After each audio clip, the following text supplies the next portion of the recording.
Did you know that Generation 3 of the Pokemon games introduced a whopping 135 new Pokemon to the Pokédex, with 10 of those being legendary, which doubles the amount that the original 151 had. Today, we're going to be picking which one of these legendaries is your favorite and why. Starting us off, we have the Regi trio, with Regirock being the first up. This rock-type Pokemon has a base stat of 580, with 200 of those being allocated to its defense, making this one of the most solid defensive Pokemon in the game, only tied with Shuckle.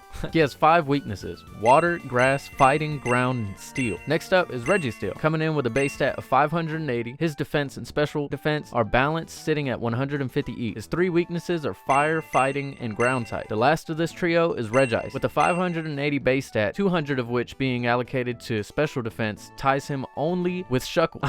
I don't know what's up with Shuckle, but you know what I'm saying? Having 4 separate weaknesses: Fighting, Fire, Rock, and Steel. Next up is the Eon duo, with Latios coming in as a Dragon Psychic type and a base stat of 600. Latios is also a Dragon Psychic type with a base stat of 600, although I do prefer Latios, especially for that beautiful shiny sprite. Now, I'm expecting the Weather trio to dominate these polls, with Kyogre being our first contestant. As a Water Mono type and a base stat of 670, this special attacker is the Yin to Groudon's Yang, being a Ground type Pokemon when he should be a Fire type, and a base stat of 670, primarily being a physical attack. And the last of this trio is the big brother and the mascot for Generation 3, Rayquaza, who I caught as a shiny in episode 3 of my shiny only Emerald series, and the vid's up now if you want to check it out. Being a dragon flying type, which I also don't get, because of course he's flying, is a damn dragon, coming in with a base stat of 680 makes him the most powerful so far, and rivals only to the likes of Ho-Oh, Lugia, and Mewtwo. Our second to last Pokemon in this short is the Wishmaker Jirachi, who just might be my favorite. I loved his movie as a kid, and I still love his design. This Steel Psychic type Pokemon comes in with a base stat of 600, resembling Celebi and Mew. And finally, the Pokemon who could count as 4, Deoxys, with 600 base stats across the board for his 4 forms being his normal form, attack, defense, and speed form, with the latter being my favorite. So what do you think? Out of the Gen 3 legendary Pokemon, which one is your favorite? Is it one of the Regi trio, one of the Eon duo, the Weather trio, the Wishmaker, or Deoxys? Let me know in the comments below.